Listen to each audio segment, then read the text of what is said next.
Sanderson's Character Sliders is a writing tool for developing and analyzing characters. It was created by author Brandon Sanderson, who has taught on the subject in a number of different podcasts and lectures, links to which I've included in the description of this video.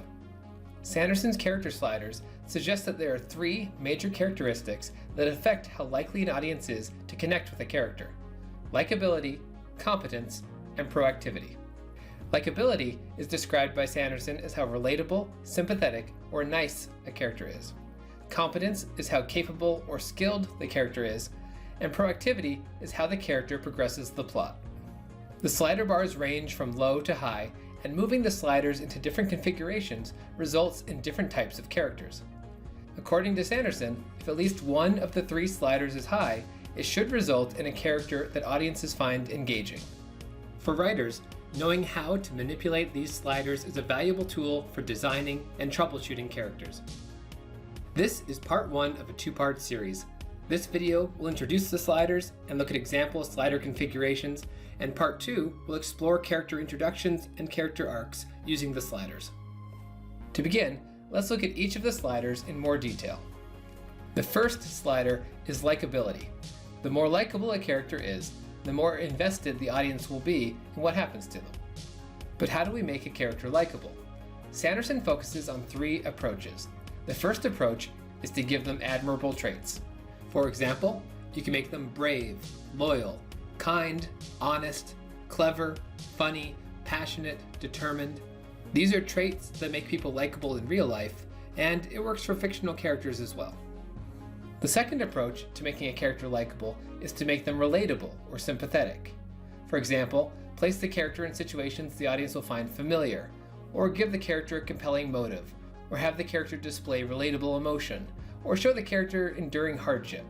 In general, anything that triggers empathy in the audience will deepen connection with the character and make them more likable. The third approach is to show the character being liked by others. Maybe it is a love interest or a sidekick or family or friends, but showing the character being liked by others can prime an audience to like them as well. More often than not, multiple of these approaches are being used simultaneously. I would love to hear from you. In your experience, what makes a character likable? Post your answers in the comments. The second of Sanderson's sliders is competence, which he defines as how capable or skilled the character is. I personally tend to break competence into two different categories: ordinary competence and extraordinary competence. Ordinary competencies create a sense of grounding in a character. They are qualities like leadership, responsibility, wisdom, being good at their job, making rational decisions, thinking quickly on their feet. When a character is high in ordinary competence, it builds a sense of trust, or respect, or admiration, or maybe even fear in the audience, and that feeling creates a connection with the character. Extraordinary competencies, on the other hand, are abilities that create a sense of wonder. These are things like superpowers, magical abilities, special skills, or character traits that have been amplified to an extreme degree. When the character displays their extraordinary competence, the audience may feel awe or excitement or fascination or dread or mystery or horror. Whatever it is, they are drawn in and they want to see what incredible thing the character does next. As far as Sanderson's slider is concerned, it doesn't matter if a character has ordinary or extraordinary competence, or a mixture of both. It all has the same effect of making a character more engaging. What sorts of competencies do you like to see in characters? Post your answers in the comments. The third of Sanderson's sliders is proactivity, which he defines as the degree to which the character progresses the plot. What does plot progression look like? It can take many forms and largely depends on the type of story being told. For a milieu story, which is a story driven by a sense of place, progress is moving through the current location and on to the next. For an inquiry story, which is a story driven by questions, like a mystery or thriller, progress is uncovering information and finding answers. For a character story, which is centered on character transformation, progress can be the moments of self-examination, revelation, and growth the character experiences as they pursue their perceived needs and desires. For an event story, which is a story driven by a disruption to the status quo, progress is taking steps to resolve or survive the event and restore the old or establish a new status quo. Whichever type of story it may be, proactivity typically requires a combination of both choice and effort. If a character is forced to act instead of choosing to do so, it often feels reactive instead of proactive. And if a character doesn't follow through on their choice with legitimate effort, they may feel passive or ineffective. In some cases, it may not be possible for a character to take actions that progress the plot.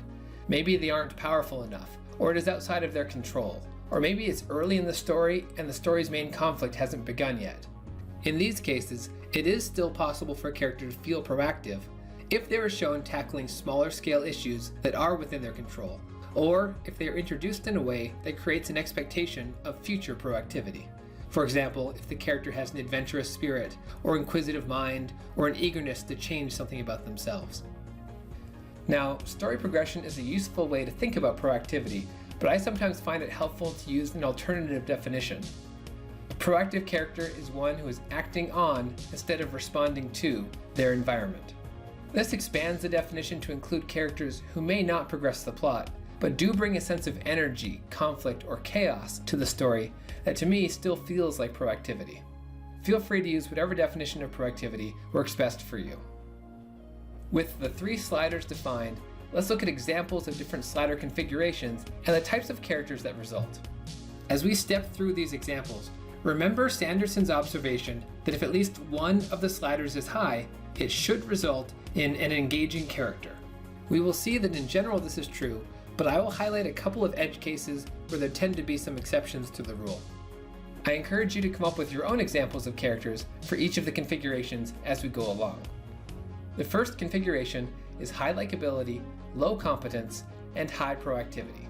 Characters with this configuration can make for likable protagonists. They are relatable and fun to root for, and the low competence leaves room for a leveling up character arc. Low likability, high competence, and proactivity. Great for the stereotypical type A personality, dynamic villains, anti-heroes, and morally gray characters.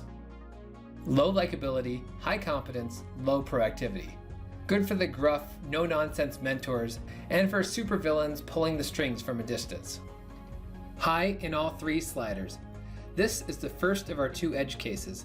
This configuration results in Superman-type characters, which can be engaging when done right, but also run the risk of feeling unrelatable, unrealistic, and uninteresting, especially if there's no room left for character growth. To get around this, these characters are often given flaws or weaknesses that make them more relatable and set up compelling character arcs. High in likability and competence, low in proactivity. Great for kind mentors and benevolent gods. High likability, low competence and proactivity. Works for lovable sidekick characters as well as for the person in peril that needs rescuing. Low likability and competence and high proactivity. This is the second of our 2 edge cases. This configuration makes for good village idiots, incompetent henchmen, and characters who feel like they are always getting in the way. While these characters can be engaging, they also come with the risk of being annoying or awkward, which may turn off some members of the audience. Low on all 3 sliders. According to Sanderson, this typically results in an unengaging character. Sometimes, these characters are intentionally designed to be a blank slate, but often, if a main character falls into this configuration, they were intended to be a likable protagonist or a lovable sidekick, but the execution didn't quite work out. I would love to know the character examples that you came up with for the different slider configurations. Post your examples in the comments. If you would like to use the character sliders in your own writing process, I've put together a worksheet for planning and troubleshooting characters. It's available for free on my website, rothwrites.com, where you can also find the slides used in this video. While you are there, be sure to check out some of the other resources for writers available on the site. I hope you found this overview helpful. If you did, please like and subscribe, as I plan to release more videos in the future, including part 2 of this series, where we will look at how Sanderson's character sliders can be used to create compelling character introductions and character arcs. In the meantime, if you would like more information on Sanderson's character sliders, be sure to check out Brandon Sanderson's lectures and the Writing Excuses podcasts that are linked below.